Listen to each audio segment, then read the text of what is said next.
Lions. Let's go.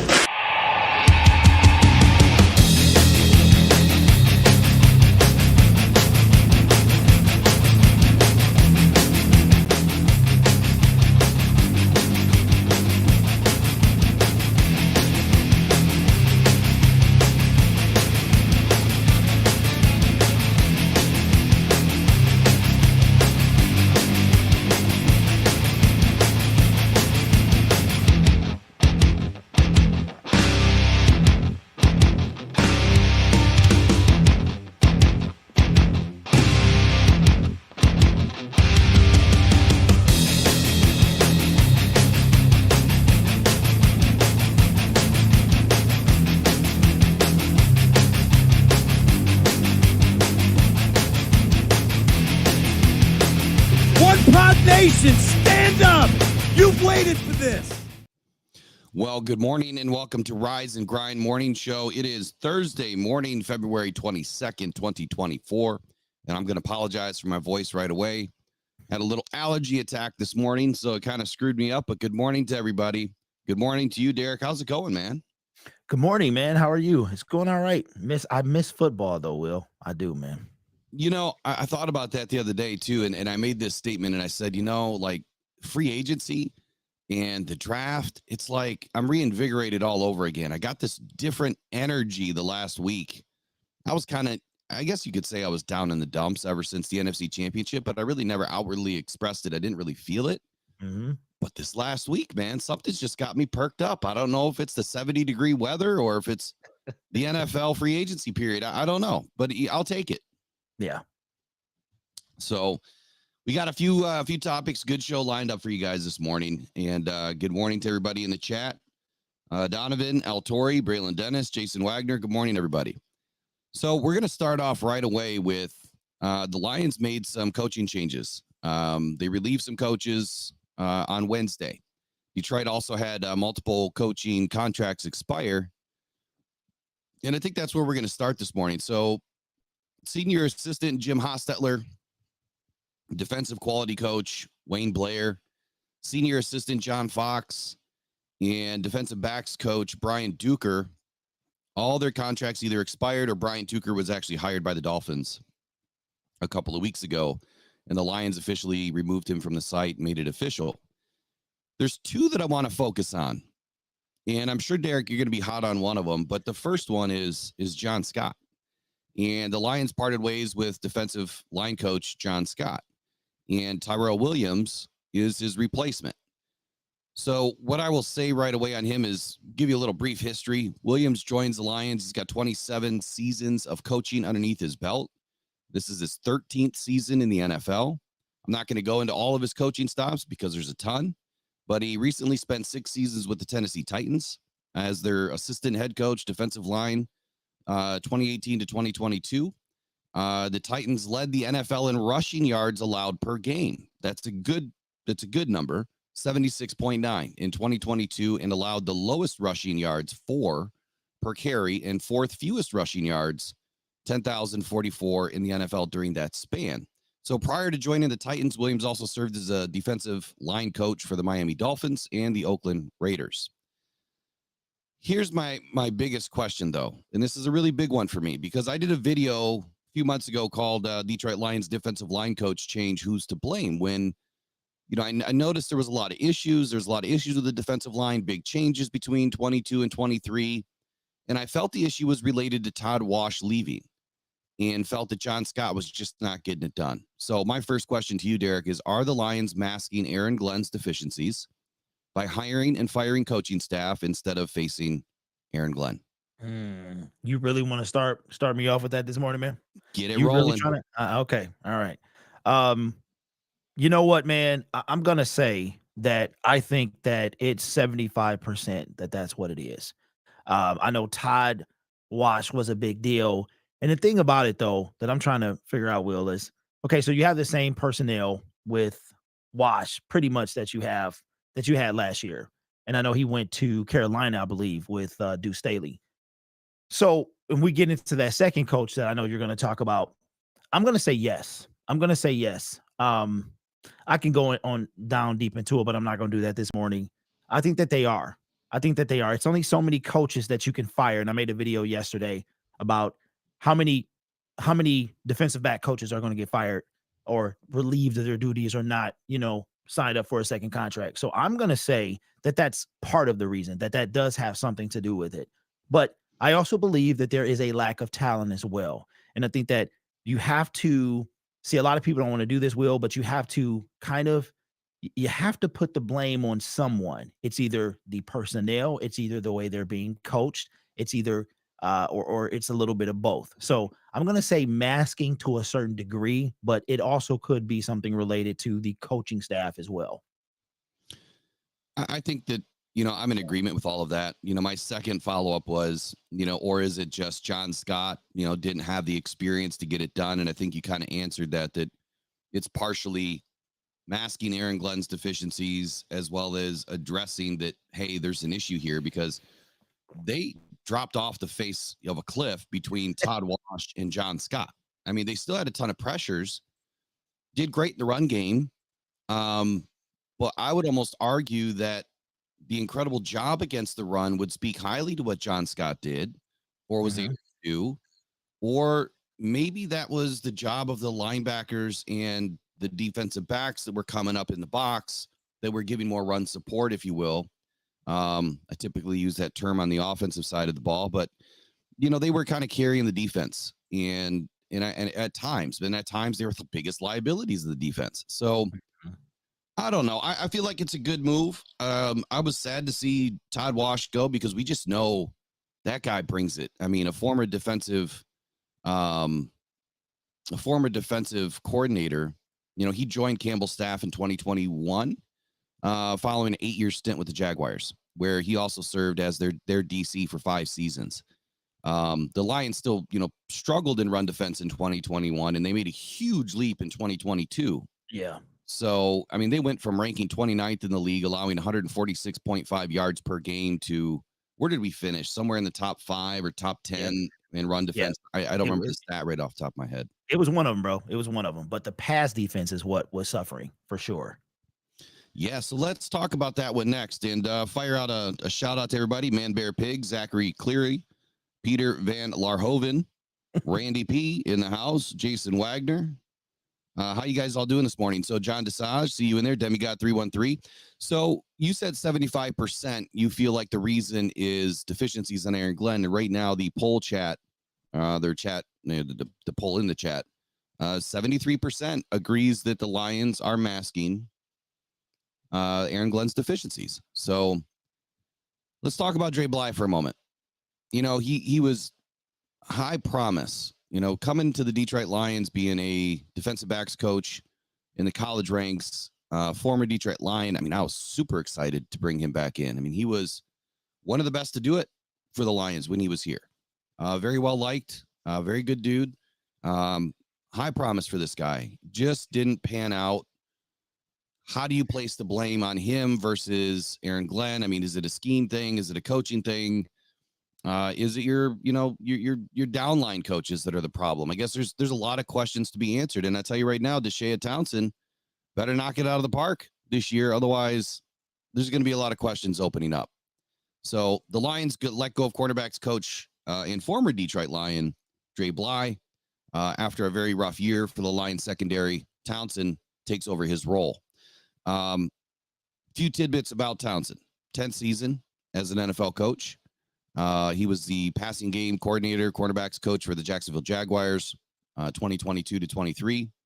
He was also the secondary coach for the Bears, 2019 to 21, and the assistant defensive backs coach for the Giants and Arizona Cardinals. He was also the DB coach for the Tennessee Titans, and then he also worked in the college ranks as a cornerbacks coach with Mississippi State from 2013 to 15. Also a player, 13 seasons as a cornerback. So Lions are doing it right, bringing in former players. So my question to you is, what is going on with the secondary? Is this, again, Aaron Glenn, deficiencies getting masked, or was it a coaching issue? Well, Aaron Glenn. I'm not gonna be as hard on Aaron Glenn as I have been. I'm gonna cut him some slack. I really am. And I'm gonna say the thing about Aaron Glenn that I think people don't realize is you talk about scheme. People talk about the deficiencies in personnel, and I agree with that. The defensive line, you mentioned how it wasn't up to par like it was last year. And the crazy thing about that is we wound up with a sack and a half more. And half of that was, most of that was Hutch. Some of that was Bruce Irvin. But at the same time, it's like you have to, you can't just keep going through coaches. You know what I'm saying? So now you have Aubrey Pleasant. Fire him. If you remember, we go back to 2022. Dan Campbell got up there. You could see he was emotionally distraught. He says something had to change. So basically, we needed a spark. And the players admitted it was a spark, told them no one was safe. So now you fast forward to the second year. Run defense is way better. Still the same, pretty much the same personnel. You are better in the secondary, yet you are 27th in the league in pass defense. Some of that can be attributed to your pass rush, but what's the rest of it? So all of it is the secondary coach. So now we've gone through 2 secondary coaches in just as many years, and AG is the man that just keeps on floating by. So I'm going to say that I'm not going to just direct all the problem on him. But I watched the game, and again, I'm going to go back to December 30th, 2023, when you have Kendall Vildor on CeeDee Lamb, 1-on-1 with no safety help over the top. And I don't care, Will, if you keep things underneath. You can't let one of the best wide receivers in the league get 227 yards. So for me, is that Dre Bly's problem, or is that is it bigger? So for me, I see deficiencies on the defensive side of the ball, but I also see scheme changes or lack of scheme changes as well. And that's why people know this. I'm pretty much done with him, man. I'm done with him being Aaron Glenn. But I just find it kind of weird that we've gone through 2 defensive back coaches in just as many years. I don't know if that's a coincidence or we got a scapegoat, because I believe Aubrey Pleasant was that guy, and it turned the team around. It really did. It really was the fire lit under their, proverbial behinds. So when it comes to this, bro, I'm not sold that it was all Dre Bly. So you said a few things here, big changes from you. Hot on Aaron Glenn's heels. I think that, speaking freely here, maybe you're just tired of pounding the drum on Aaron Glenn. I mean, it is what it is. You've kind of put him in a box of put up or shut up, right? It's time to get off the pot, buddy. Or maybe you're starting to come over to my side of the ball a little bit, where I've been speaking personnel. And that's kind of where I'm at. I'm 50-50, honestly. I feel like Aaron Glenn's, he's your leader, right? And then he's got all of his downline coaches that have to do their job. And if you know anything about the NFL, which there's so much to learn, right? So, everybody out there, we all know a little bit. There's so much for us to all learn. But what I understand about the hierarchy with the coaching, AG makes a call and he says, I want to run this defense. Well, then you've got like 5, 6, 7, 8 coaches all doing their part on that one play within seconds. Dre Bly's got to call his scheme. He's got to tell his guys single high, 2 high, cover 2, cover 3, whatever. That's got to be communicated to the linebackers. Calvin Shepard's got to get his scheme call in. You've got to be in this front or that front. Now it goes to the front line, and they've got to be situationally aligned, and then they all have to communicate together. The issue that came out about Aubrey Pleasant was communication. Whether it's true or not, I'm going to say that I agree with Dan Campbell. I'm not going to call him a liar. I'm going to say that he was probably accurate in his assessment that we had communication issues. Aaron Glenn was calling a play. Every other coach was doing the right thing, but Aubrey Pleasant was doing something totally different and was running rogue. He did not like the scheme. According to things that I read and things that were reported, Aubrey Pleasant did not like the scheme that was being called, and he was sticking to his guns on putting his guys where he thought that they needed to be. The defense was supposed to play aggressive, and the DBs were playing off man or no man press, and we're playing really lax in his zone coverage over top, and that's what killed us underneath. So then you bring in Dre Bly. How do we not know that we didn't have a similar situation? We don't. Nothing that I've heard yet from Dan Campbell. I haven't heard anything from Dan Campbell in a long time, honestly, but I guess it calls into question leadership. Like, if your guys are going rogue against you, why? I mean, there has to be a defining line there. So I'm 50-50 that coaching staff is a problem. I agree with the moves. I mean, if you finish in the bottom of the league, you don't deserve a job in the NFL. So this is the last season for Aaron Glenn to get it together. And so there was a comment here that I want to highlight for a moment. And it was, I think it was Peter Van Larhoven. Let me find it real quick. He said something about, like this is the last season right here. He says, if we draft new defensive talents and nothing changes, you will have your answer. And I believe what he's commenting on is it Aaron Glenn? Is it personnel? So when I speak about personnel, we know that we're missing a dog, in that DB room that is not a safety. We need a cornerback. We're also missing a dog on the defensive side of the ball, on the right defensive end and right defensive tackle, in the, either B gap or A gap, whatever. But we need somebody to get pressure and get home, not just pressure. So personnel issues are plenty. They're still growing. We're still building. And I think it's just a matter of time before it all comes together. So I agree. And I guess I'm a little taken aback, Derek, that you're not going after Aaron Glenn today. Like, I think that's a big change from you, man.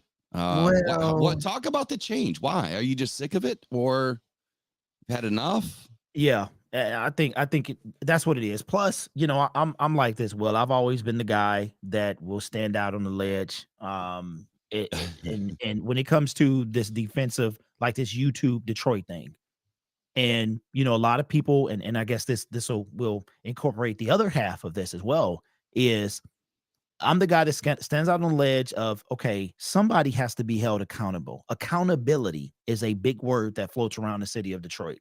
And it seems like some fans don't want to hold people accountable. They just want to sit on their rainbow of this is the best season we've ever had and blah, blah, blah. But the reason that I've kind of taken my foot off his neck, so to speak, is because it's a personnel issue as well.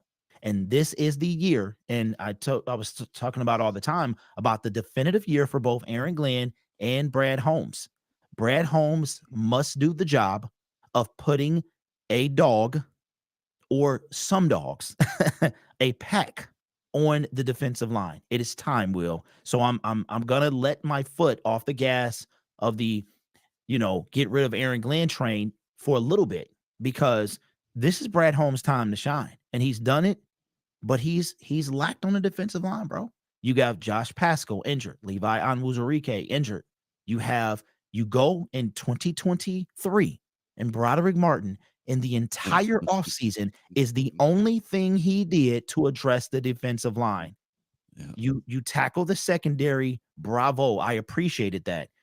One thing about Brad that I believe in is he sees the deficiencies and he will attack. I know his hands have been tied as of, taking over for the man that shall not be named and the guy who hired him. But it is time. We just cleared up some cap space with Tracy Walker. More is coming. It's time to get some dogs on that defensive line, man. So Aaron Glenn is only one piece of the cog, and I think Brad Holmes is another one. But you know what, Will? Dan Campbell's going to come in this too, because eventually, like you said, this is a defining year for Aaron Glenn. What is going to happen if nothing changes? Is Dan Campbell going to pull a Aubrey Pleasant, where he got up there and was like, it really pains me. He was a heck of a coach, blah, blah, blah, but something had to change. Can he do that if we do indeed get the personnel, but nothing changes? Because for you, I don't know where you need to be, Will, but for me, bro, we have to be top 15. No if, no ands, no buts. Top 15 in defense is what we need to be. I would agree with top 15 as being the ceiling, meaning that's the highest we can, or the lowest we can be ranked. So it's kind of an inverse relationship. Like, that's the lowest we can be ranked in 2024 to have a shot at the Super Bowl. We really need a top 10. And that's coming from a place of analytics where there's only been a handful of teams that have won a Super Bowl with a top, or with a 15th rated defense, 16th, 14th. The majority of them are top 10, if not top 7. The last 15, 20 years or so, it's been top rated offenses winning. So top 5 or better, typically 1, 2, or 3 rated offenses win a Super Bowl. The Lions had the offense, and we were about 7 slots away from a defense that probably could have gotten us a little bit further, which would have been another half. And shout out to Hostage42 for subscribing. Appreciate you. So there's a few people I want to recognize this morning. Robert Welch, Demigod313, Randy P, Full Slate Farms. Good morning. That's a new name, or at least I haven't seen it in a while. Thank you for joining this morning. King SJ by way of Toronto. Good morning. Bobby Tarantino, Ron T333. That's a new name too this morning. Welcome in. The couple of questions here are statements. Demigod313 says, to me, Aaron Glenn lacks creativity. Sometimes the schemes can be right, but he's lacking the using players in different ways. Agree or disagree, Derek?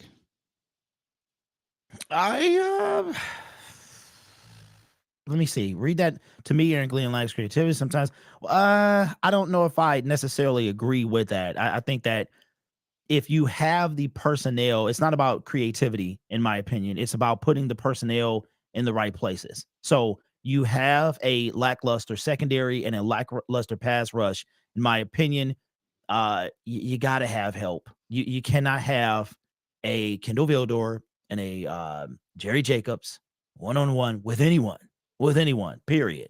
If you don't have the linebackers like Alex Anzalone, again, led the teams in tackles, even though our run defense was solid. So to me, it's not necessarily, I'm not saying I disagree with you. I'm just saying for me, it is putting the personnel that you have in the right position. So if you want to call that creativity, then I guess you can. But for me, that's what it is. If you have a Kendall Vildor, who is an undrafted guy, nothing against him, but he doesn't need to be one-on-one with one of the best wide receivers in the game, period. So for me, and it happened a lot, just like Cam Sutton. Cam Sutton has, and I talked about this with you, Will, and it might have been somebody else as well. You got Cam Hayward. You have TJ Watt. You have Alex Highsmith and many others on that Steelers defensive line. Plus, you have the zone aspect of Cam Sutton. Dude, he was somewhere he is not used to being on the Detroit Lions, which is one-on-one a lot of times, right? So for me, that's what it is. It's maybe not just people being out of position for the Detroit Lions. Yeah, I can agree with that. Robert Welch also has a statement here this morning, and Robert, I'm not trying to go against you, but here's what he said. He said, aside from being burned deep, which shines a big light, our DBs weren't horrible. Low penalties, a chunk of intros. Not sure what that means. Thoughts. So I just did a video the other day highlighting a new cornerback, Nelson, and it's called Lions Cornerback Replacement plus Lions Free Agent Review. I reviewed our Lions secondary in that video, and that was literally just 2 days ago, or maybe it was yesterday. Go check it out again and listen to the stats that I gave you, because the majority of all of our cornerbacks, their PFF grades were below 60, low 50s. Passer ratings like 110, 120, 147 for Kendall Vildor. You can't have that. You need a passer rating against under 80 to be highly successful in this league. So I agree. Yes, getting burned deep, really shined a big light, but our DBs played terribly. Cam Sutton was not even the best rated cornerback on this team. That's scary when your corner one is not the best rated corner. So there was things that we did very well, though, and that was the theme that I pointed to in the video, was every single one of these guys had better run defense grades than they did coverage grades. So you could tell that the Lions put a price on, we need to get better against the run, and those are the guys they brought in. So they gave up the passing game to lock down the run game. Now we have to go the other way. We need someone to come in and be a cover corner.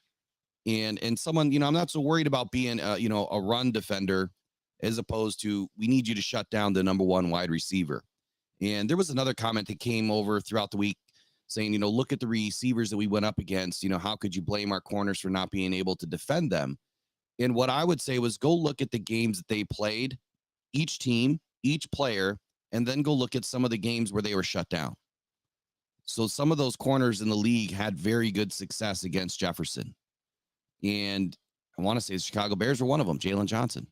So I think that, they go hand in hand. you're going to get out what you put in. And if you don't have the right personnel that fits the scheme that can be a cover corner, you're not going to get the return on your investment. You're going to get guys that can defend the run, but that's it. Curtis Wilson, new name this morning. Welcome in this morning to Rise and Grind Morning Show. Says our problem, in my opinion, is 25% AG, not able to adjust after halftime. Great point. 75% skill level of our players, which I hope they address this off season. Okay, so you know what, Will? It sounds like Curtis. Okay, so Curtis is saying that we need better talent, if I'm not mistaken. Yes. So who does that fall on? That falls on Brad Holmes, and he's the second half of this equation. Don't get me wrong, I love the guy, I truly do. But at the same time, if you can see deficiencies on the team and you are a basement GM, at least I am. Some people might be a shed GM, a garage GM. I'm a basement GM. And the thing is, you see it, and that's the one thing, Will. It's like, okay, we want to live in this positive world, and I'm for that, bro. I'm for positivity. Trust me. I mean, you and I were in California. We lived the life, shout out to the subscribers and the people that helped us get there. But my thing is, we also can't deny what the obvious is. And you look at a team like the Kansas City Chiefs, they have the anomaly of Patrick Mahomes, but they got some other guys too. I was watching How About Them Chiefs yesterday, awesome YouTube channel. And he talked about that he would rather keep Chris Jones over L'Jarius Sneed if he had to choose between the two. So it is, we cannot deny that Brad Holmes needs to, nobody ever talks about Josh Pascal, Levi Onwuzurike. If you look at the defensive line as a whole, that is the part where Brad Holmes, in my opinion, has struggled. Although all the draft picks, every single one is still on our team in some way or fashion, something needs to be addressed. And I'm trusting this man because he showed me that he can get it done, that this is the year, whether it's the draft and or free agency, that he's going to kill it. And then the Detroit Lions, instead of being sent home after blowing a 17-point lead, we are going to the Super Bowl. So that's what I have faith. I have trust. But at the same time, I'm not going to act like that I don't see what needs to be done.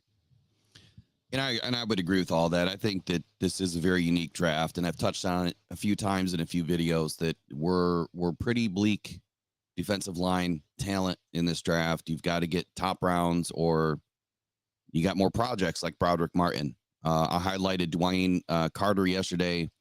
I don't know if you guys have had a chance to watch that video yet, but this guy is perfect fit for what Dan Campbell's looking for.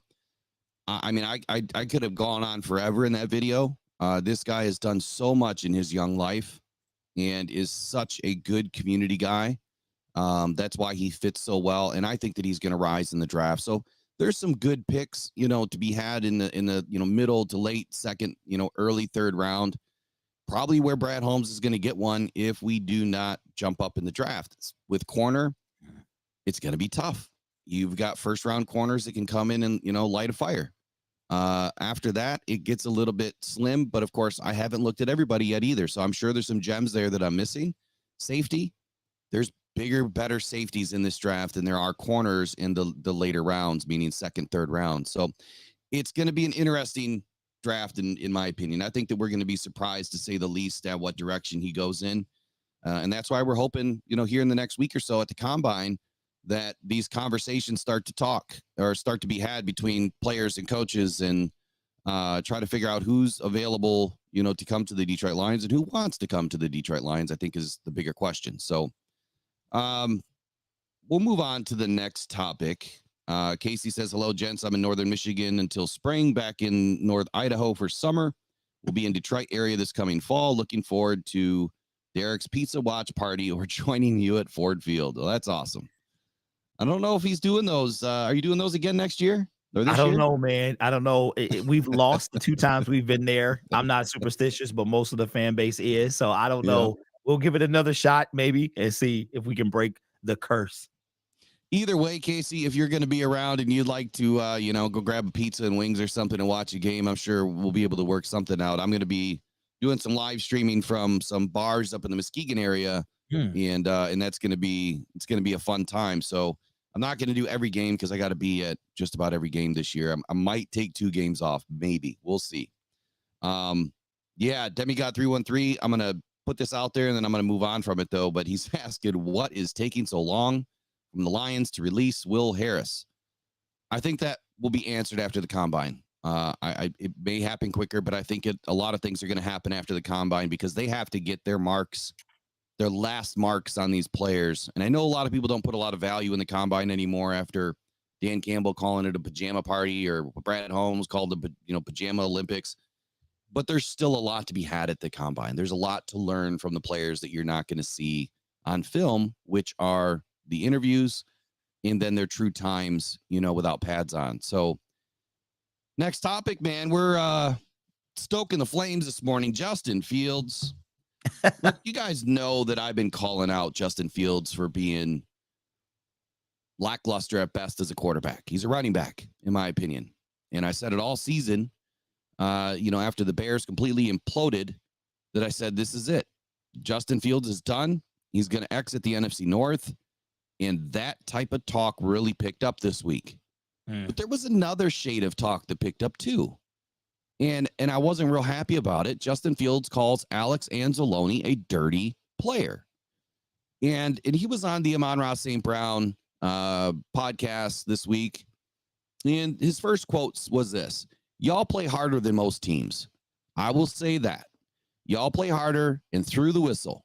Y'all got some dirty players on your team. I'm not going to cap. And Amon-Ra St. Brown was kind of taken aback, and he said, no, we don't. Who's dirty? Well, Fields decided to fire back with 34, bro. Anzalone, bro. He be doing a little bit too much extra stuff for me, dog. I'm cool with the competitive. I'm cool with that. But all that extra stuff, I'm cool with all that. Tackle me and get up. And then he goes on to say, even out of bounds and F-bomb, I got to make sure I run 3-4 yards out of bounds because y'all still trying to push me when I'm going out of bounds, just doing too much stuff like that. Here's my immediate response to Justin Fields, man. Grow a pair, dude. This is football. This isn't touch. This isn't flag. This isn't backyard football. This is the NFL. And you're taught to play through the whistle. From snap to echo, man, you get it done. And if you are riding the sideline and you're on the white at all, you still might get hit if you're that close to the green. So you just got to tough it up and know that these guys want to come take your head off because you're the number one threat on the team. And if you can't take it, the NFL's not for you, which obviously we know the NFL is for him, but this kind of stuff is just unnecessary. How many personal penalties did Anzalone get this last season? 1. And that was for after the whistle stuff, a little bit of a tussle that he had. And I can't remember which game it was, but that was about it. And it might have been the Bears game, actually. I think it was. So what do you got to say on the Justin Fields stuff? And then we'll touch on the NFC North exit that's bound to happen. It's more of a sound, Will. It's like, okay, so Alex Anzalone, I remember specifically watching this game. It was the second game. Alex, he was a bit chippy that game. I don't know if he was going through something. Maybe it came out like in his personal life at the time or behind the scenes. But I remember watching that game, and he was no nonsense that day. That's probably what he's referring to, and I think that was a kind of a late hit. I don't think it was a late hit, but the refs thought it was a late hit. Yeah, it's just like, what are we talking about? Well, you know what, Justin, if you don't want to get hit, then maybe you should stop running the ball, or maybe you should stop dancing on the sideline. You know what I'm saying? So maybe you should look in the mirror. But to call our players dirty, that's one thing you don't hear about the Detroit Lions. And even though we take kneecaps and all that stuff and we play through the whistle, we're not dirty. And Alex Anzalone, and then I heard somebody else said that he was a dirty player back in college and all this other stuff. And I'm like, I've never heard that until he said it yesterday. So I'm not sure I buy into it. But as far as him, yeah, man, I don't know. I don't know if we're going to have to worry about seeing him much longer after April. So we'll see. I agree with all that. And I also agree with Man Bear Pig, who says, just a reminder, hit the like button. Let Derek and Will or give Derek and Will some love. And I appreciate that. If you guys hit the like button, other people like yourself are going to start to see this stream this morning. It helps us get out into the YouTube algorithm. And just a quick message from one of our sponsors, sportspider.com. Do you guys yourself a favor. Go check out sportspider.com. Get all of your sports in one place. I had some comments this week from a few of the subscribers that follow and watch the videos and streams. They said, man, thank you. Thank you for turning me on to Sports Spider. It is a cool website, and it really is. You can organize it, get all of your stuff in one place, get all of your notifications. You go to one page, you can read it all. It's incredible. So check it out, Sports Spider. That's SportSpyder.com. And big shout out to Braylon Dennis. Braylon Dennis with the $5 super chat this morning says, just need to keep his mouth closed with his bummy self. Spot on, Braylon. And your tone should be queued up here in just a moment. It'll be popping in automatically here in just a second. So Full Slate Farms had a comment a minute ago too, but he said getting jacked up for the next few months, combine next week, free agency in a few weeks, in the draft in 62 days. 62 days. 62. I think we have 203 into the start of the season. So speaking of getting jacked up, I am as well. So that's how I'm going to occupy my off season, is getting back in the gym. Ordered me some supplements yesterday.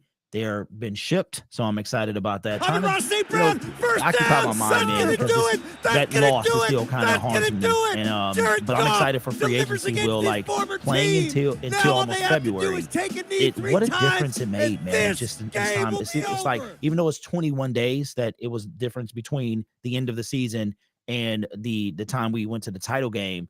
It seems like it's so much time passed. Like, that 3 weeks seems like 3 months that it encompassed, man, because we're usually talking about the draft when we're 1-6 or something like that. I refuse to, by the way. I just refuse. The season is so short, man. No matter if it's good or bad, I like to stay in it. So I'm excited about all that stuff, man. And we'll be under 200 days and then 100 days, and then we'll be at training camp, man. So I'm excited. Yeah, absolutely. And I don't know, Derek, did you see or hear that pop up when you were talking at all, or no? Nope. Not at all. Yeah. I don't understand why that's not working. So here you go, Braylon. Oh my Detroit, God. Stand up. You've waited for this. One proud nation, stand up. You've waited for this. Yeah, well, I think they can hear it, but I can't. So whatever reason. But when I watch it on playback, I hear it though. Awesome. Okay. Yeah. So here we go. My final thoughts on Justin Fields, Alex Anzalone. Look, man, it's football. It's a tough game. I've seen plenty of other dirty things. If you want to see dirty, you go back and watch the Rams-Lions playoff game, and I can't remember who was on his back. It might have been Aiden Hutchinson when Kirby Joseph got that personal foul, like in the very beginning of the game. There was a Rams player that was literally trying to gouge out his eyes. He was on top of him. I think it was Hutchinson that fell on his back, and he was literally trying to gouge out his eyes. That's why Kirby ran over and threw him off and got the penalty. Yep. Now, a replay didn't happen in the game while we were at Ford Field, but I watched it happen. I had my phone out and I was watching, and then I watched it again when I got home. So that's the kind of stuff that the NFL needs to key in on. There's a lot of rabbit punching going on, in these piles, but this one was so egregious. I couldn't believe it. I mean, you want to talk dirty, that's dirty. And I guess you get what you pay for. And that's probably why Kirby laid out Higbee, so is what it is. Goes around, comes around. So Justin Fields, in my opinion, is going to exit the NFC North. Now, here's the problem. They're going to be bringing in a guy that's even better. And I think that's going to be Caleb Williams, the quarterback that has been high on my list now for a couple of seasons. Last year, when everyone was talking about Jared Goff this, Jared Goff that, bring in Lamar, Jackson, that, and the other thing. You almost said it, Will. I almost said Wilson. So, they're bringing all this stuff to attention and saying that, Goff isn't going to make it. Goff is no good, blah, blah, blah, blah, blah, bringing a quarterback. And I kept trying to tell everybody, rookie quarterbacks are few and far between that are actually going to work out in the NFL. But there are a few that do every so often, like one every few years will pop. We had Mahomes, Joe Burrow, now CJ Stroud. Arguably probably the three best, quarterbacks to play. Brock Purdy when he got in, obviously, but he wasn't a first rounder. and I'm talking specifically first rounders. So Caleb Williams is more than likely going to get selected by the Chicago Bears. I can't imagine that they're going to pass up on him. They got 2 picks in the top 10. They're going to be able to grab, a weapon for him as well as, a quarterback to join the Chicago Bears. I don't see them keeping Justin Fields when you have one of the best quarterback draft classes in years in this draft. So the NFC North shakeup is the Bears are going to be on our heels. I'm sorry to say it. They're going to be on our heels. Their experiment last year didn't work by spending all that money in free agency. It didn't pan out. But in year 2, I'm expecting to see a jump like we saw from the Lions 2021 to 2022. So the Bears are going to be even tougher this year. I mean, they played us tough. So I'm expecting big change in Chicago. I'm expecting Justin Fields to probably be worked out in a deal over the combine, and he's gone. Derek, what do you got to say on the NFC North potential shakeup? Whatever. I really don't have, the Bears are they spent a lot of money last year, got, marginally better. And I think they're not going to be down in the basement for long. That's what I think. So it's the Detroit Lions need to make sure they keep ahead, and we're not, I don't know. That's why we got to keep Danielle Hunter out of their uniform at all costs. So that's just my opinion. Yeah, that's another one, man. It's tough. It's tough to want to spend all the big money. And I'm hoping that Brad Holmes tries at least to do something. And I know you said the same thing, at least make an attempt. Yeah. But that's what we saw this. Yeah. That's what we saw this past week, though, is Tracy Walker was released. So good move. Great football move, because they saved $5.5 million in cap. A couple weeks ago, I put it out there that was probably one of the biggest, quickest ways to save money was by cutting Tracy Walker or trying to renegotiate a deal to say, hey, look, we'll pay you a couple million this season, and you got to make the team. No, they went a different direction. They didn't try to move him. They didn't try to trade him. Well, we don't.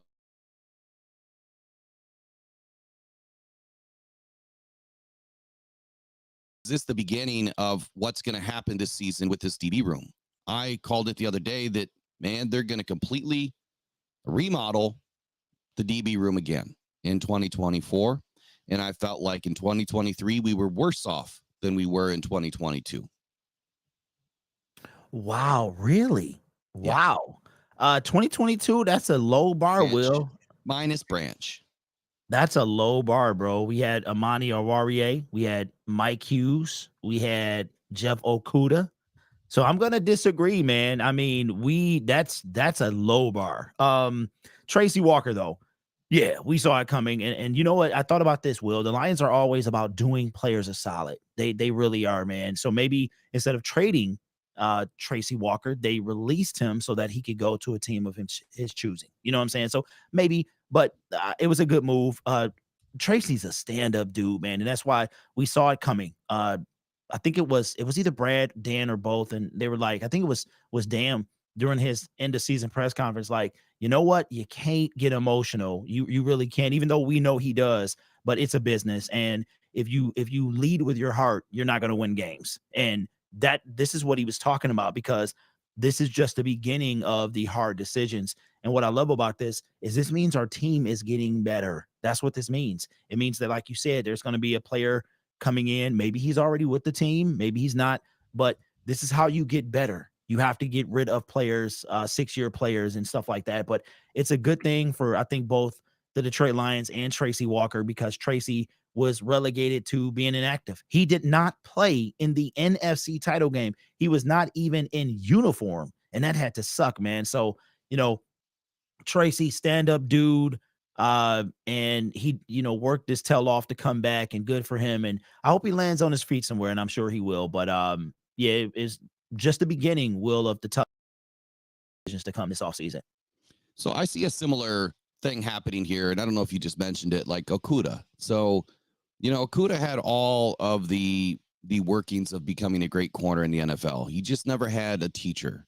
He didn't have anybody, teaching him as a veteran, because we didn't have anybody when he was hired or when he was drafted. They all exited during the Patricia era, and it would have been great to have, you know, like Glover Quinn still around or Diggs or somebody still around to, you know, mold and shape Okudah to get ready to be a pro. But I think that's why he failed. He did not have good leadership, and he did not have, you know, a good camaraderie in that DB room and a veteran that he could learn from.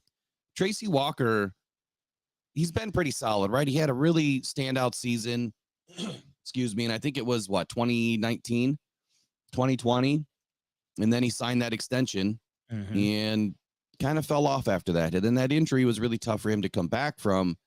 Maybe he rushed himself back a little bit last year, but he finally, you know, made his way to the field, and he was lackluster.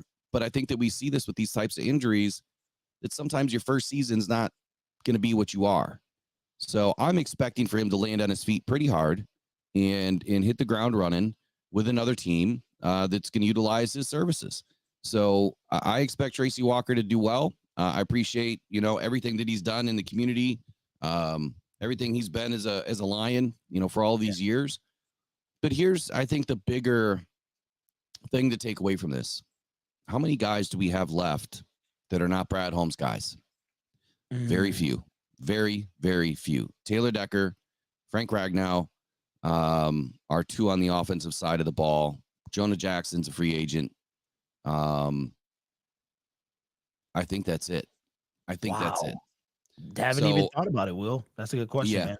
I think that, you know, when you look at where this team is heading, I think that Brad is slowly making the moves of making sure this is his team. And that's, again, why I speak to the 4 seasons, the 4th draft.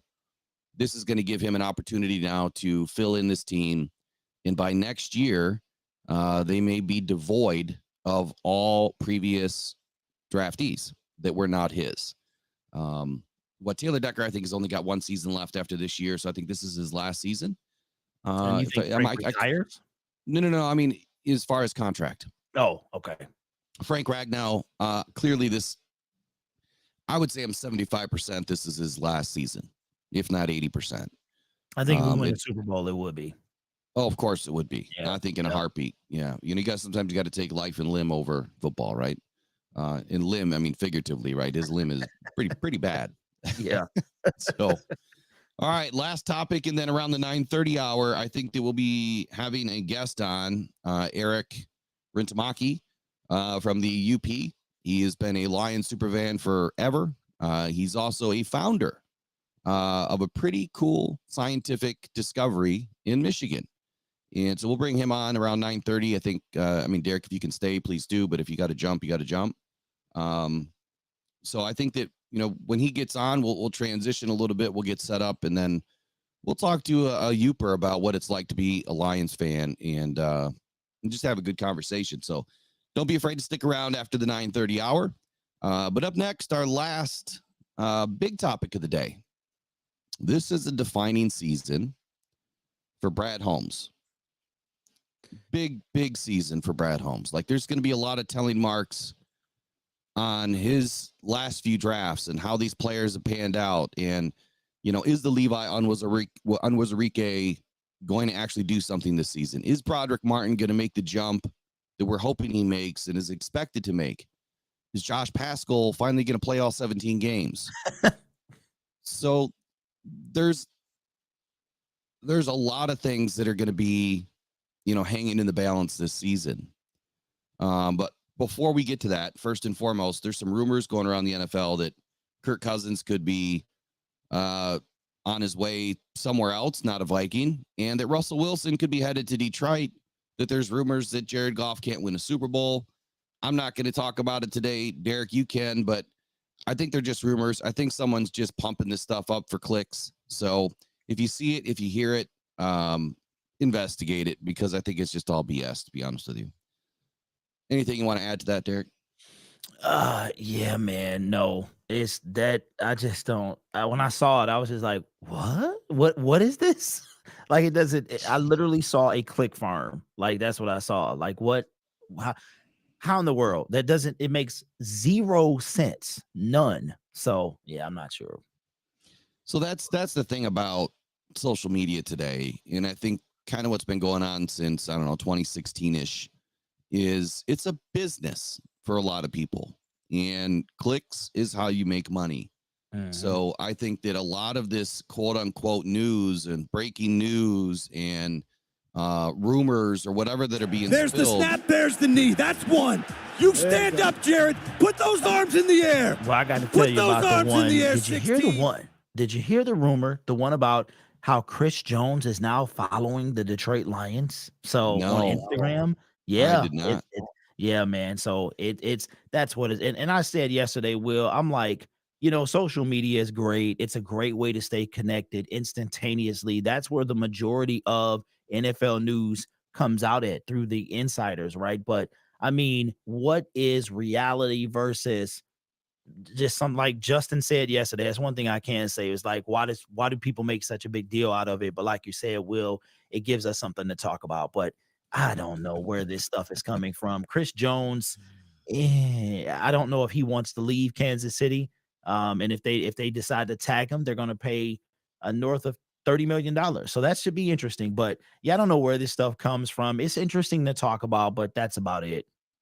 So real quick, Braylon Dennis, shout out for your $2 super chat here. He says, wasn't Glasgow and Reeves Maben Patricia guys?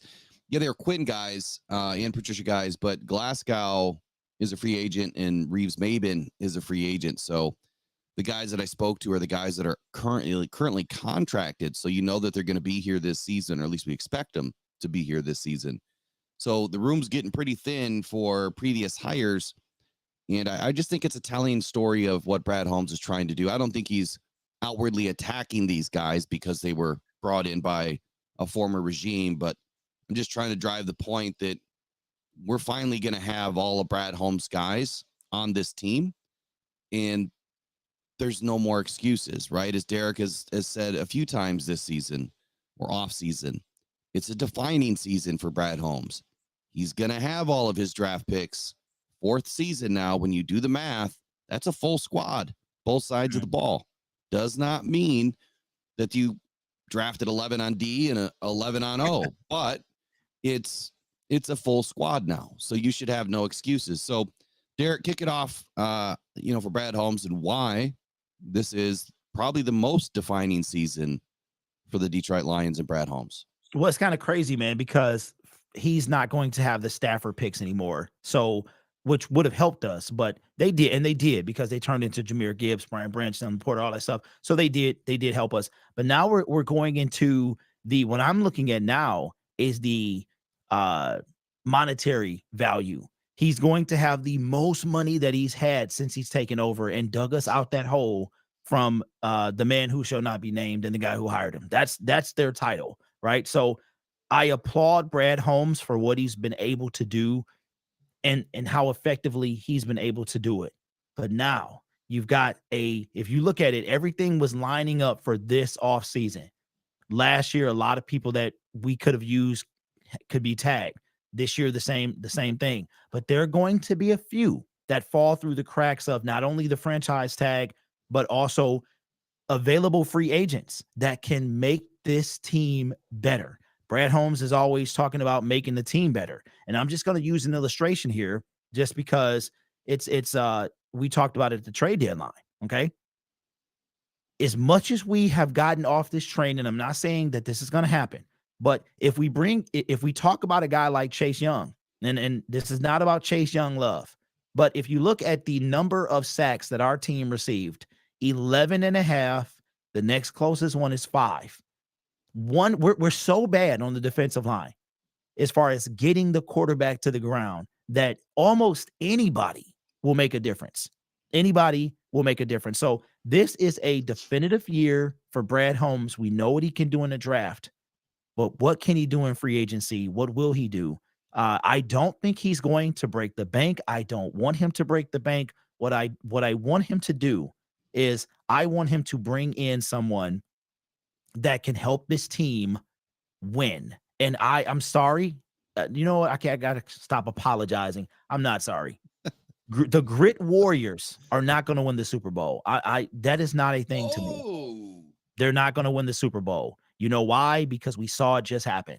The grit is not enough, man. Grit will only get you so far. You need talent. The entire team, the entire coaching staff, They have grit, but what we don't have is talent. So we've seen the wins go up and up and up, but we saw this year that what grit is going to do is blow a 17-point lead. That's what grit's going to do. So this for me is when, and I'm telling you right now, you guys know this from my personal channel. If I came here to talk Detroit Lions and what is it? I came here to I forgot the darn quote, but anyway, I'm all out of bubble gum. I'm done. I am coming for, I want greatness, Will. It's the playtime, all that stuff is over, bro. This is it. Pound the table, Ric Flair this thing to an NFC title game, championship, and a Super Bowl. We've waited long enough. And to be there like we were, to be sitting in Levi Stadium, to see Bang Bang Niner game, Will, with their head in between their legs for 2 quarters, and then to blow it is something I will never forget. But I know it'll be sweeter when we actually win this thing. So, Brad, you're on the clock, both in free agency and the draft. And I expect big things, man. I really, not big names, not breaking the bank, but make this team significantly better like I know you can do. So 2 or 3 things on this. Number one, I think your quote is, I came here to talk to Detroit Lions and chew bubble gum, and I'm all out of bubble gum. Number 2, man, dude, what happened to you? Did you fall and hit your head? Because, I've been talking personnel, and you've been talking, whatever else, but it wasn't really related to players. It was related to, getting Aaron Glenn out of here. We need better defensive coaching. But you've kind of changed. Or the other thing was free agency. You want to spend a big lump sum on, big heavy hitters on the defensive front. And now you're going the other way. So what changed? Not necessarily going the other way, Will. I've never wanted to break the bank. We've seen what happens there. We've seen the Trey Flowers and stuff like that. Brad, I don't want to hear. I'm done with the. So what you hear is I pick my fights, and I've laid off of Brad, but trust me, I'm gonna lay into him because I like I said, Will, I'd rather be wrong and look the stupidest dude. I'd rather look like somebody that says the Detroit Lions quietly made a move and blah blah blah. I'd rather look dumb, okay, and have my team win, and then be right and watch them lose. So for me, it is, Brad, I know you can do it, bro, and you need to. All of this, you got to fit the team, and we're strategic, and we bring guys in, and we don't bring guys in. But it's time to bring some guys in, and I'm trusting that you were that scout in LA, that you are the GOAT that people are trying to make you out to be. And we're going to see that. He can draft. That is for sure. But can he draft a defensive lineman? Can he do that? That jury is still out, other than Aiden Hutchinson. Our second round is terrible. It's terrible. It's terrible, bro. So it's time to make an impact, and we need an impact player, Will. That's what we need, an impact, and he can do it in free agency, Brad. And you know what else he's good at, Will? The money. He is great at deferring and bringing people in, and making this a bonus and this and that. I know you can do it, bro. So bring in somebody. But I will say this: if we do bring the Andrew Van Ginkel, the Epinesa, the Bryce Huff, those kind of second tier guys, but we get deep, I'm not mad at that. I'm not mad at that, because you're talking about multiple sacks between multiple guys. So these aren't scrubs by any means. It might not be Danielle Hunter, but they're not scrubs. So you know what? Here's the best way I can put it, Will. About 25 years ago, there was a saying. You might remember this. The quote is, I don't want no scrub. Okay. And that's what I don't want. I do not want a scrub. No more scrubs, Brad. Okay. That was a TV show and a song by TLC. All right. Yeah. No more scrubs, bro. So, I think if I hear you right, is, in the beginning, when the offseason really hit, you were fired up, you had a lot of emotion. You wanted to go out and get the best guys, possible, spend the money, break the bank, do it all. But now you want to win. You want to be cap savvy. You want to set the team up for success.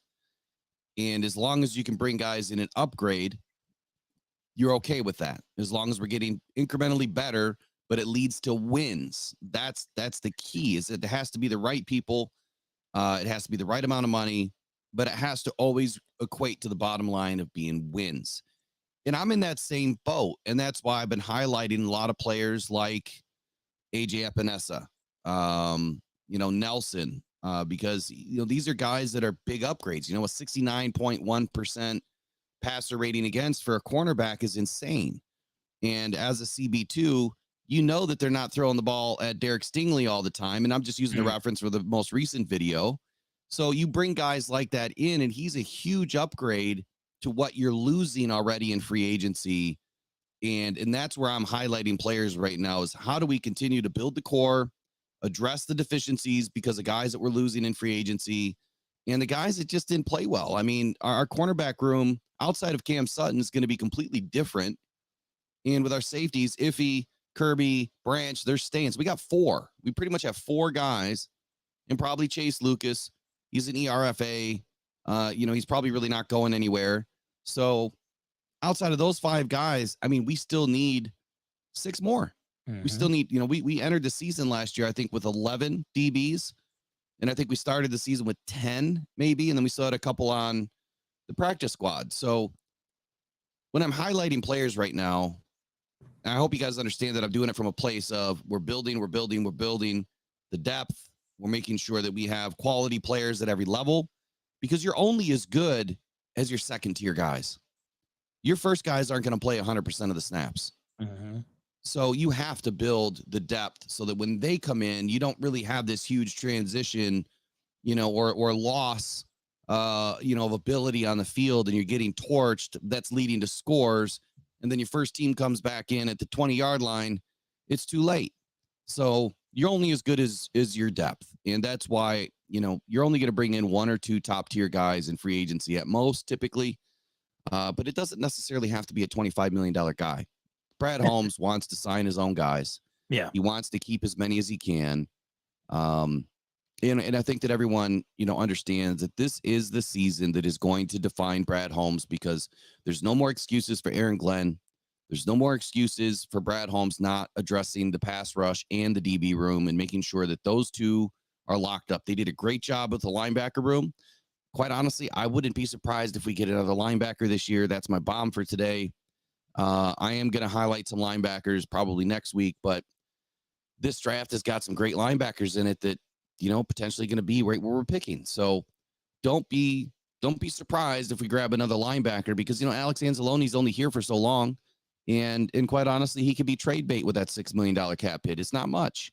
So, and I don't want to see Anzalone leave. He's been our best, linebacker, but it's a football business. So that's it for that topic of defining season for Brad Holmes. I've got a guest that I'd like to bring in now, Eric Rintamaki.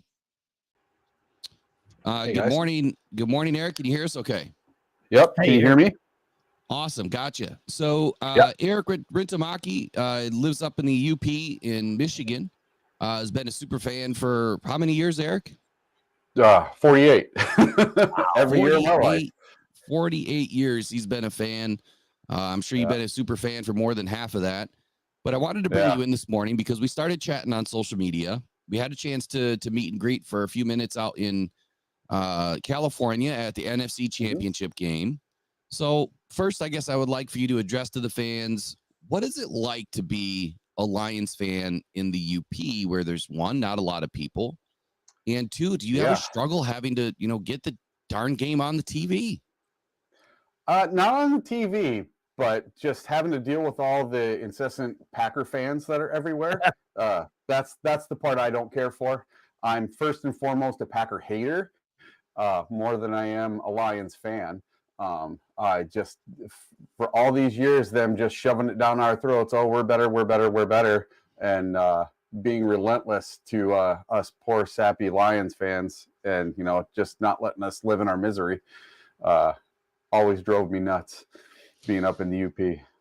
So we spoke a little bit yesterday, and you were saying how this was a season, one I don't think you really expected, but this was the best season you've ever witnessed as a Lions fan. So tell us about what you went through this season and what did it mean to you being a fan for this many seasons, to go to all the playoff games and finally rejoice in success. Yeah, it was absolutely incredible. And I'll tell you, I went to all 3 playoff games. I went to the Monday night game against the Raiders. I went to the preseason game against the Jaguars. None of the games, none of them compared to that first one against Stafford, facing our former quarterback. And we were literally in our seats the second they opened the doors, 3 hours beforehand, watching the Packers play the Dallas Cowboys, and just everybody doing the Jared Goff chants and the Let's Go Lions chants, and everybody had goosebumps. For the first time in 30-something years, we had a chance to get this monkey off our back. And I get goosebumps just thinking about that game. It was so amazing. I know we only won by 1 point, but it doesn't matter. A win is a win. And we finally got that monkey off our back. And just like the guy that was in the stands that they showed, I had tears running down my face after the game. And I literally sat there after the game for over an hour by myself until everybody was filtering out and almost everybody was gone. And I'm going to tell you what, 30 minutes after that game, that stadium was still 90% full. Yeah. Everybody stayed in their seats. Nobody left. Everybody wanted to soak it in and just have that feeling, because we'd never had that feeling. The last time the Lions won a playoff game, I was either a junior or a senior in high school. I mean, I was 16, 17 years old, and, you know, I couldn't afford to go to Lions games. We lived 5.5 hours away. And now, you know, I'm an adult, so I can afford to go to these games. And just the 30 years of struggle and never making it, and the Dallas playoff loss with the picked up flag, and, Yeah. you know, it's like a stabbing to the heart when you think about that game. And then it's just the absolute opposite, thinking about Goff taking a knee with 2 minutes to go and putting his arms up in the air. It was so amazing. That game was, it was everything to me. It lifted this giant monkey off of all of our backs. Right. So you put out a clip, I don't know, maybe it was a month ago, but you were going through all of your jerseys. Just tell the fans out there, how many jerseys do you own? Oh, I don't know. I just got this one the other day. This has got the 90 and the NFC North champions on it. But I have like all the rookies, a bunch of Jared Goffs, a bunch of Hutch. I probably have 30 or 40 jerseys at least. I put them all on my bed the one day and took pictures of some of them, and that's just some of them. And I'm going to tell you what I did back in, I think, November or December. It was right before Christmas. I took a giant pile of Lions jerseys to Goodwill. Oh, that's cool, man. I finally said, all these players that no longer play for the Lions, I'm letting go. So all my Swift jerseys, all my, you know, I even had Charles Rogers, and I had Joey Harrington, and my Stafford jerseys, and, you know, just all Charlie Batch. I had them all. You know, Calvin Johnson, all these guys. I donated all of them. The only player that I kept their jersey that no longer plays for Lions was Barry Sanders. Oh, of course. Yeah, you can't get rid of that one. So yeah. You mentioned a name, Matthew Stafford. Yep. What did it mean to you to have Stafford come back into the house and we get a playoff win? I know you mentioned the monkey off the back, but how eclectic was that environment? It was everything, because for 12 years, Matt Stafford was everything to us. He was the epitome of the absolute toughest SOB quarterback. He was a gunslinger like Brett Favre, and he put up all the stats in the world, but he could never win us the big game. And that's the thing that I, as a Lions fan, I've had to wrap my brain around, is that Brad Holmes lets people go that I don't want him to let go. Just like last year when he let Jamal Williams and DeAndre Swift go, I didn't want those guys to go.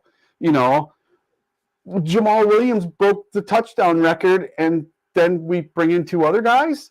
You know, so, but he's smart and he knows what he's doing.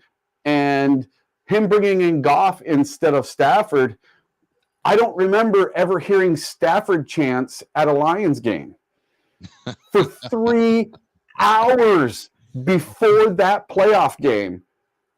It was nonstop. Jared Goff for 3 hours.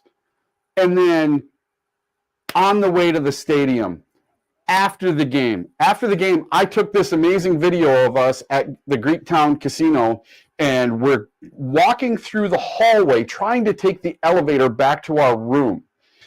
And it is absolutely packed with 1,000 people all chanting Jared Goff for 20 minutes, us just trying to get back to our room.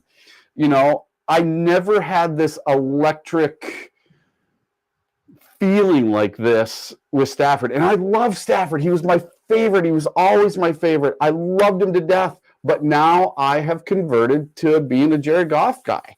You know, I'm putting all my eggs in that basket. He did something in 3 years that Stafford could never do in 12. And I know he didn't have the team around him. And Goff does. But, you know, excuses in one hand and something else in the other, you know. That's right. Derek, do you have any questions for Eric this morning? Yeah, Eric, first of all, man, pleasure. Thanks for being on the show this early morning. Derek here. So I've got to go, but I wanted to ask you this.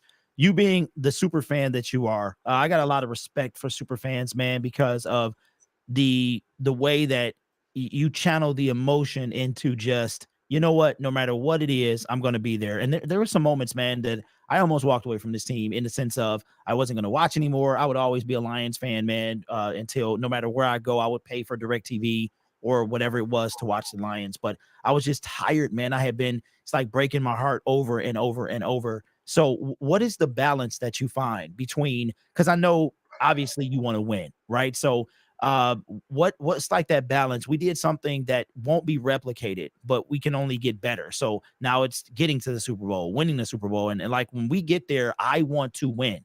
This loss, being in San Francisco, watching the San Francisco 49ers fans literally go from Silence of the Lambs, bro, to just running their mouth, throwing water, just being so what. You'll never walk away from the Lions. You'll never stop watching. But what is that balance, man, of like, how do you feel as a super fan for the team when like, what do you, I know you want to see them win, but how do you balance that? Like winning versus just no matter what happens, I'm always going to be there. Well, see, the thing for me is even when the Lions went 0-16, I still remember going over to my buddy Shaq and watching the last game against Green Bay. And who was it? Matt Flynn or somebody was the quarterback, and it was a super high scoring game and ended up getting him a big contract. But anyway, I couldn't give up. I just don't have it in me. And I'm a big underdog guy. I always have been. That's why I'm a Lions fan, I guess. And that just is something that not too many other fan bases have ever went through. They've never went through 32 years of absolute misery, had more losses than any other team over that 30-year span. Yeah. Went 0-16 and still made it through. Made it through Matt Patricia and all these other asinine, just horrible coaching decisions and Matt Millen and just all of it. You know, it's just been one mistake after another, after another, after another. And now we finally got some things right. And from a fan, this just makes it so much sweeter, so much better. I'm telling you, like, for the second playoff game against Tampa, my buddy Bob and I, we were going to fly from Sault Ste. Marie down to Detroit. What happens? The morning we're going to fly down there, there's a big blizzard, right? And we sat there for 5 hours waiting for our plane to take off. Our plane finally gets there after 3 hours, and then there's a mechanical issue and they can't take off. So after 5 hours, we're like, oh my God, now it's dark. It's like 6.5 hours to Detroit in a blizzard. I was like, I don't care if I got to rent a snowmobile, we're going. And we ended up driving for 6.5 hours through that blizzard. We made it. We saw about 1,000 cars in the ditch, and we didn't care. We did everything we could to make it, and we made it. And there was no way I was going to miss that game. And anybody that knows me knows there was no way on God's green earth I was going to miss that game. That's how excited I was for these playoff games.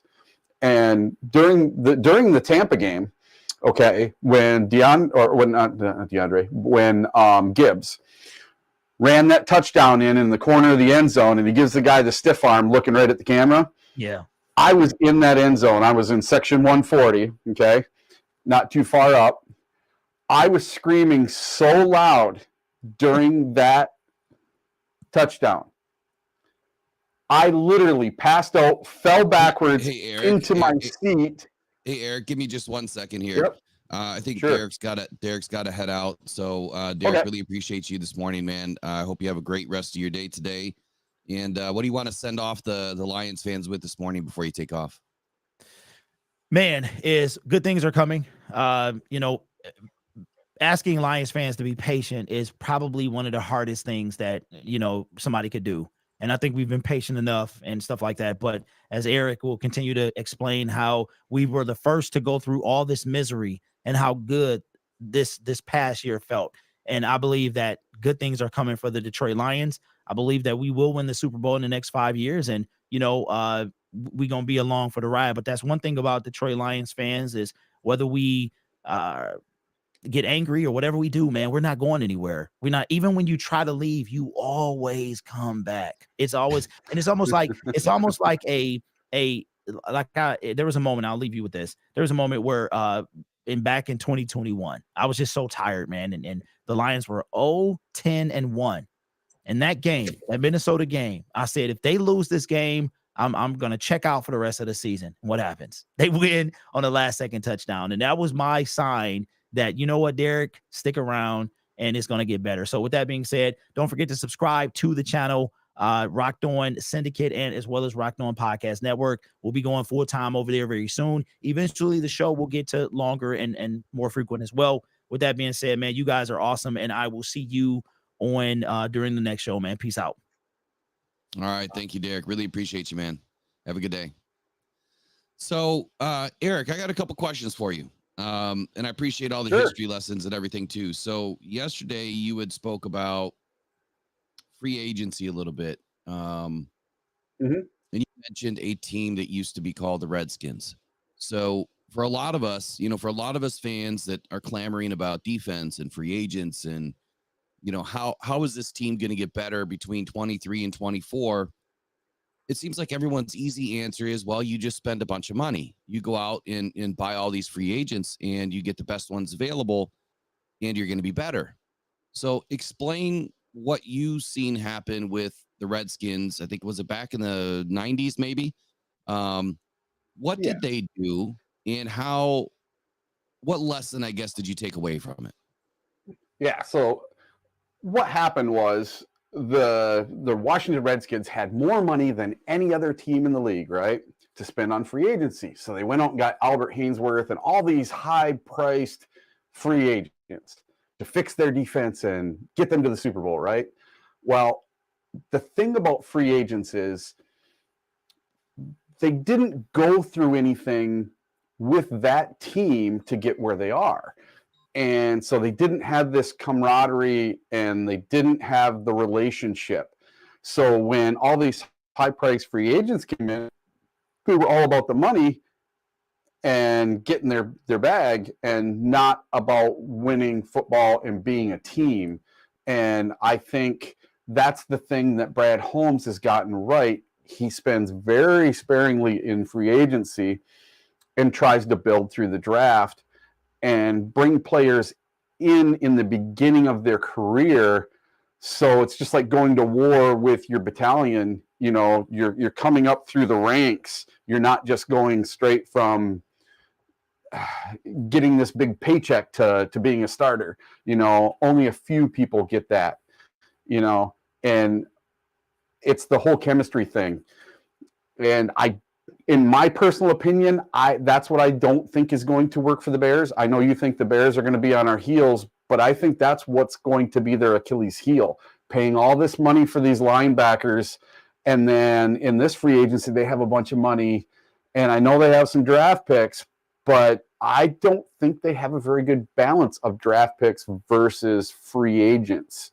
I think they're trying to get too many free agents. And that's kind of what I like about Brad Holmes. Like I said, sometimes I don't like what he does, but that's just me as a fan. But it works out. It really works out. From the business side, from the business side, he's extremely intelligent, and I think that the highlight is Wood. So Rod Wood is the master financial guru on this team, and that's why he was brought in. So he was a guy that knew financials and operating a business, and he knew nothing about football, and he told us all of that from day one. I know nothing about a football team, but I know business. So I think that was a very good relationship, that you got a frugal Brad Holmes and an even more frugal Rod Wood to work out, the cap situation with the contracts. And to your point, may not always be the sexiest thing, but it works. So go ahead and continue with what you were saying there. I didn't mean to interrupt, but go ahead. Oh, that's fine. And, the one thing now, we're not paying for Trey Flowers anymore. I'm so happy about that. Yep. The horrible, horrible contracts that Bob Quinn and Matt Millen and all these guys had, how many years were we paying half of our money to people that didn't even play on our team anymore? Because we gave the free agent the great big contract and they didn't work out because they weren't part of the team. Team is such a big thing. This is a team now, and you can see it. And it's from my point of view, this is so different than any teams we've had before. And the NFC North better be afraid, because this is what building a dynasty looks like, doing it the right way. Poles talks about it from Chicago, and Green Bay has kind of gotten it that way, where they're always building through the draft and they only bring in one or two free agents. That's kind of what we're doing now, Exactly. And, so coaching. Oh, I'm sorry. Go ahead. What do I think about what? So the coaching changes this week. A lot of people have been hot to trot on Aaron Glenn and the defensive issues that we faced. We from 2022 to 2023, that cornerback room was ranked 32nd in the league. And in 2023, I'm having trouble finding the number, but I want to say the last time I looked, they were like 30th. So our DBs didn't really get better, after bringing in, free agents to help firm up the room. Now, to Brad's, I guess, benefit, Mosley didn't do anything because he lasted like 2 snaps, and CJ Gardner lasted, 2 games. So we're kind of repeating what we did in 23 again in 24, having to rebuild this defensive back room. So I guess the question is, we made some changes with the coaches. Do you feel like this is masking the deficiencies of Aaron Glenn, or is it something different entirely, in that they're just trying to get better and improve everywhere, not just players, but also coaching? So if I told you that I wanted you to go find a treasure that I buried on Lake Superior, and I only gave you half the map that doesn't show where the treasure is on that half of the map, what could you do? I'd have to be very resourceful. Yeah, you can only do with what you have. Mm-hmm. I'm a really firm believer it's not scheme. I really think Aaron Glenn knows what he's doing. Did the Saints have this horrible secondary like the Lions do now when he was with the Saints? No. They had better players. They could run the scheme they want to. Right now, he can't run the scheme he wants to. Do you think he wants to run man against JJ all the time when they're playing the Vikings and let him go off for 250 yards every time they play? I wouldn't think so.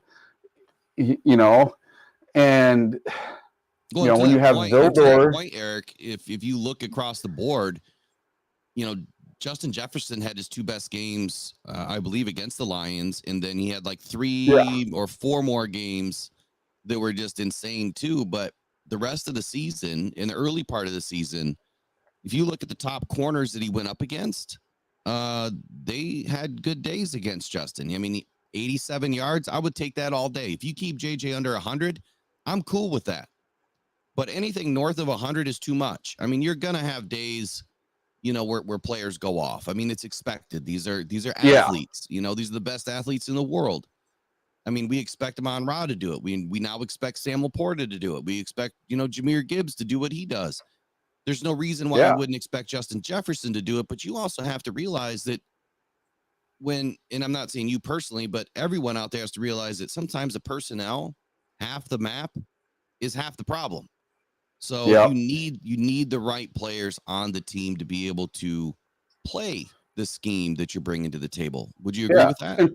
And talking about Aaron Glenn's scheme, if you remember early on, I was at one of the Lions-Vikings games, and Jeff Okudah held Justin Jefferson to 17 or 18 yards for the whole game.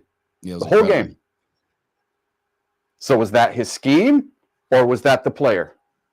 Because I haven't seen Jeff Okudah do anything. I haven't seen Jeff Okudah do anything with anybody else. He didn't do anything with the Falcons this year, you know. Well, the only thing I would add to that is, the only thing I would add to that is in that game specifically, they like followed Jefferson over the top too, and I didn't see that a whole lot.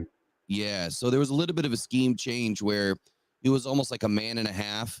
So you had Okudah one-on-one, and then you had a safety trailing, and that was in the 2 deep safety look. And I didn't see that a whole lot in the games that we played. You know, these amazing wide receivers. You know, we went up against these opponents that they didn't use the right scheme, I think, in to some degree, but we also didn't have the personnel, and we maybe didn't have the personnel to run that scheme that they were trying to employ. And I think that this year it's going to finally be addressed. So me too. And I think it'll be addressed 2 ways, through the draft and through free agency. I bet that we pick up a corner in free agency and we pick up a corner or 2 in the draft. That would be. Who's your favorite corner right now in free agency? I guess give me a top tier guy. Give me a mid tier guy if you can. The guy from Kansas City. Watching him in the Super Bowl. Yeah, Snead was absolutely incredible in the Super Bowl. And if he's $20 million, playing the ball, are you in? Are you all in on that still? I don't know. See, I'm not a money guy. I'm not a numbers guy. I'm just the fan guy. That kid played his heart out in the Super Bowl. That and the first game of the year were the only 2 games I got to see of the Chiefs. I didn't really watch them, you know, except for a little bit in the playoffs. Yeah. Well, let's turn to something kind of cool. So you are responsible for finding a very cool scientific discovery in Michigan. And I would love for you to, you know, take 5-10 minutes and we'll wrap up the show with this. So tell everybody about, you know, kind of what you do and, you know, how you stumbled across this and where it's taken you along this journey. You know, over, I don't know how many years it's been now, but I remember hearing about this specific thing. And I remember looking for these specific things, clearly the wrong way after speaking with you. But I mean, just, you know what? I'll leave it right there. You just tell everybody what it is. Let's see the picture and explain what it is. All right. Okay. So back in 2017, I was working at a casino. I was a pit boss at a casino, and on the side, I sold rocks for a living. On the side, that was my side hustle. Everybody needs a side hustle, right? So I was selling what are called Lake Superior agates, and they're very hard to find here in the eastern upper peninsula of Michigan. And I thought, I need to find a way to go out to the beach when no one is there at night. And so I went out with a white flashlight. That didn't work. And I had a couple of agates that fluoresce green under shortwave. Well, I got on eBay and I tried to find a shortwave flashlight. I couldn't find one, but I found this UV flashlight. Back then, I didn't know the difference between shortwave and longwave. And I ended up buying this $7 cheap hunk of junk flashlight.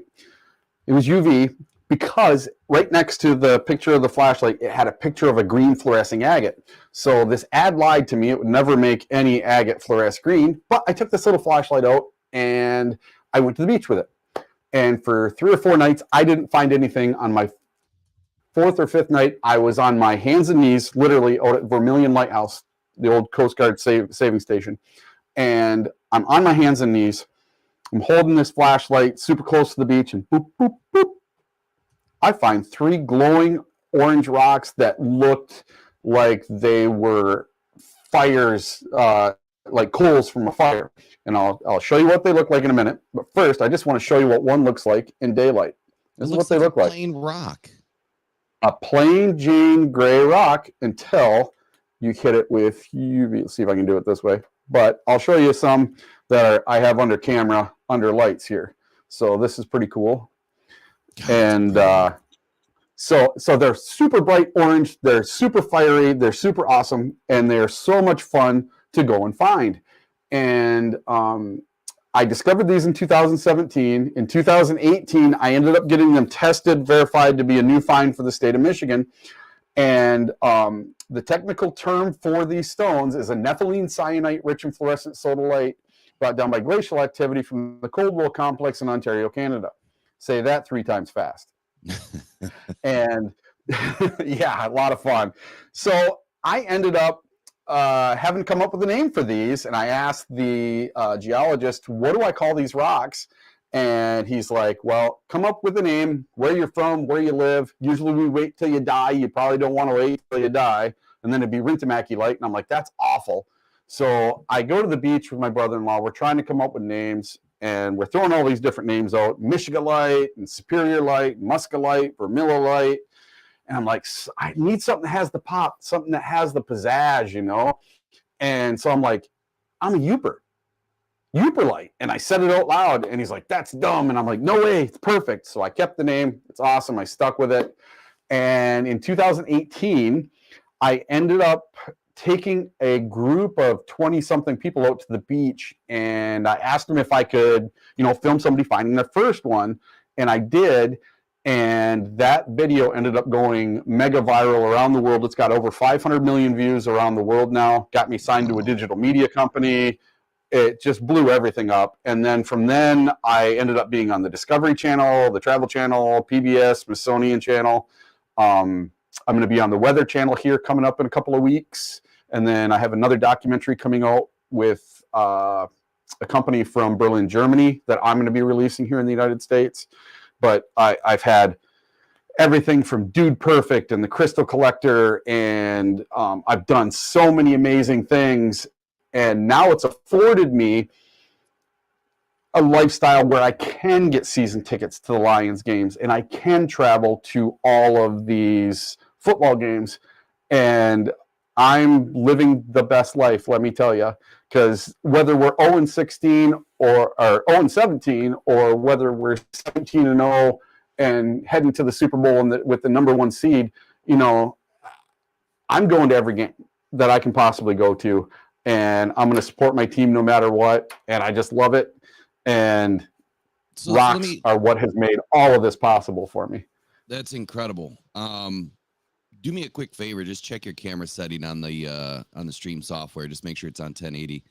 So the biggest question I have is, like, can you explain why the light glows and like why no other rocks that I've ever seen glow? I mean, why does it glow? Is this something from space? Is it something that's naturally made? Is it an organism, a bacteria? What is it? Yep. It's all natural, and it's a mineral in the rock. Okay, so the rock itself is a syenite, and what a syenite is it would be a piece of granite, but it has 0 quartz in it, so it's much softer. Granite has quartz in it, so it's very hard. So, like, have you ever seen the obelisks over in Egypt? They're made out of pink granite. Yes. Yep. They're very, very hard to last for thousands of years. If you made an obelisk out of this and let it out in the weather, you'd have a toothpick left after 3,000 years. It's much, much softer. Okay. Wow. So while this rock was cooling in a magma chamber, fluorescent sodalite leached up through it. That's where you get all the different patterns. Okay. So the way this works is the ions inside the sodalite travel in a nice perfect circle like this. And when they get hit by UV light, they get excited and they travel like this. And they crash back down and get back into orbit again, right? When they crash, it produces an energy that you see as an orange light. So you are seeing the stone produce that light. The light is coming from the stone. It's a reaction to the light. It's not a reflection. So this will go on forever. As long as that light is on that stone, they will do that. So I think it's pretty incredible that you found a rock, and I just put this in the chat. You found a rock, and you were a fan, of the Detroit Lions for many, many, many years. And now you found a rock that is, if you wouldn't mind, you could move that off the screen for just a moment. You found a rock now that supports your habit, supports your Detroit Lions fandom. It supports, you being a sports fan, but a Detroit Lions fan in an incredible way. And now you've brought the attention to not only the Detroit Lions, around the world, to, different people that are seeing, your rock and your discovery. And while you're wearing your Lion stuff and doing your shows and traveling the world and doing all these cool things that you're doing because of this discovery, and how it's blended to being a fan, I think is incredible. So where can people find? I even have a Lions jersey, custom done, that says Uperlights on the back with my number from high school. That's awesome. So how would people find your rocks for sale? Where do they find your channel on YouTube? I watched one of your shows last night, man. Pretty cool stuff. So where can people find you? And if they wanted to purchase some of these rocks, how could they do that as well?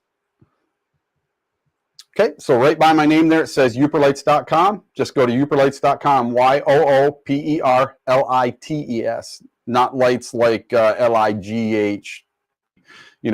Gotcha. So the mineral way of spelling it is Lite. And then, so Uperlights, Eric Rintamaki. On YouTube, it's Uperlights, Eric Rintamaki. Same on Instagram, it's Uperlights_official. And then Uperlights on Facebook and Eric Rintamaki on Facebook. So just because no one's probably going to be able to remember all that, after the show is done, I will put everything in the description once I get all the information from Eric. So if you guys want to find and follow this cool discovery, and a super fan of the Detroit Lions, now 48 years he's been a fan, joining the show this morning, Eric Rintamaki, Uperlight founder.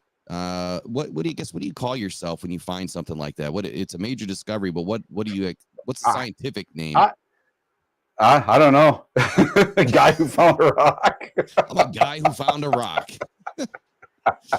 Well, I tell you what, it's going to make me look at rocks a little bit differently. I mean, my last name is Rock, and I haven't stumbled upon a rock my whole life that I thought was any different than any other one, but that is what it is.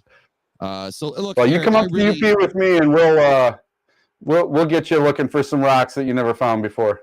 Oh, we're definitely going to come up and visit you. And are you going to be doing any sort of classes or outdoor adventures? Well, I do tours every summer. They run July through October. I take 5 people out at a time on my side-by-side. I take everybody out to dinner. We take my side-by-side out. I get you completely lost out in the middle of nowhere. I take you to a beach where we normally don't see any other people. And we have a blast. See more stars than you've ever seen in your life if it's a clear night. And the only way to sign up for that is to go to Uperlights.com. First thing that pops up on my website is a little banner. You put your email in there. It signs you up for my newsletter, and I don't spam people. And a couple times a year, you get an email from me. And April 1st is when my schedule comes out, and it books solid by April 2nd or 3rd.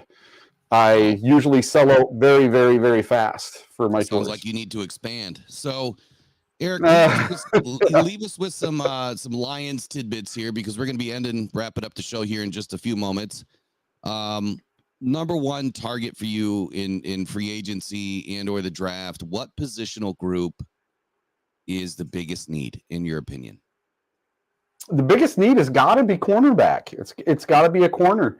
You know, like I said, in my opinion, I would hope that Brad would take a corner in free agency, even if it's not Snead, even if it's a kid going on his second contract. That's fine. But somebody that's been a starter and maybe just doesn't fit the mold in the team he's in. And then try to draft one or two as well. And I kind of like it when he goes, maybe not back to back, but hits the same position a couple of times. You know what I mean? Yeah. Keep throwing stuff at the wall until something hits. That's right. Well, cool, man. I really appreciate you joining us this morning. And to everybody out there watching, I appreciate you guys as well. You guys are always the best supporters and sponsors of this channel, just by simply liking the stream, sharing the stream to your friends, and of course, subscribing to the channel at Rocked On Syndicate. Again, I will put all of the information for Eric Rentamaki's uperlights.com and all of the rest of the information in the description after the show ends. And I guess I'm going to leave everybody with this. Defining moments can define you, right? It's all about what you do during that moment that is going to either define you or you define it. So Brad Holmes has an opportunity right now in this offseason to not let this season define him. He needs to put his fingerprints all over this and define what's going to happen to the Lions in 2024 and beyond by doing everything that he's been doing to this point. But he also needs to step up and finally stop targeting injured players, the blue light Kmart special guys. It's time that, we get these second-tier guys more so than the third-tier guys. We add a first-tier guy in free agency that maybe doesn't break the bank. But be that as it may, even if we don't do a darn thing in free agency, I still expect Brad Holmes to draft well. He's been very either lucky, like some people will say, or calculated and prepared, like I believe. He comes from 20 years of being a scout. So we are going to trust in the fact that Brad Holmes knows what he's doing. He has found a lot of great gems, just like Eric has found some incredible rocks. So it can be done. It will be done. I think it's Super Bowl or bust this season. It's going to be really hard to get back. Derek said Super Bowl in 5 years. I think Super Bowl in less than 3, with 2024 probably being our best option. Still got a lot hanging in the balance. We got the combine here in about a week. And between now and then, there's going to be a lot of information coming out. But after the combine, expect all of the rumors to really ramp up, because there's going to be a lot of talks at the combine between players and coaches and GMs. And that's when it really ramps up for the rest of the offseason. Eric, anything you'd like to leave 30 seconds here with everybody watching this morning? Just go Lions, man. We got to do it. That's right. That's right. Yeah. I couldn't have said it any better. We got to do it. We will do it. And thank you again to everybody out there watching. Appreciate you taking a moment to watch Rise and Grind morning show Tuesdays and Thursdays at 8:30 a.m. And if you haven't yet, please check out sportspider.com. That is sportspider, SPYDER.com. And to get all of your news in one place. It's an amazing website. You're going to love it. And also, if you want to go back and look at a video that I put together about the D-line, this is the thumbnail. And so a few months ago, I was reading into the situation that we had with the D-line, and it's rang true. So we've made changes for the second season in a row in our coaching staff, but I think that this is the mark that Brad Holmes is going to leave. He's always going to upgrade. It's not just best player available. It's also BCA, best coach available. So again, shout out to everybody in the chat for joining this morning. Thank you for joining Rocked On Detroit Lions, Rocked On Syndicate, and we'll see you all in the next one. Take care. Bye-bye.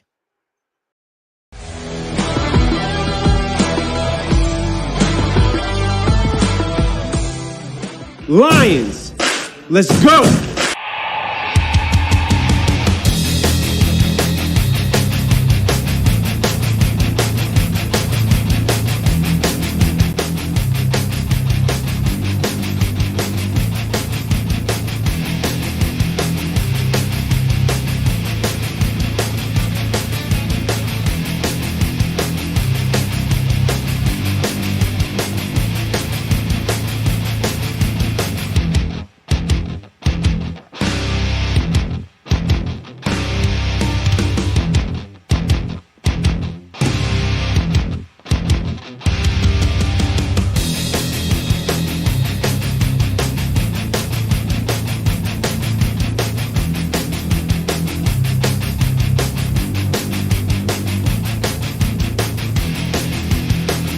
One Proud Nation, stand up!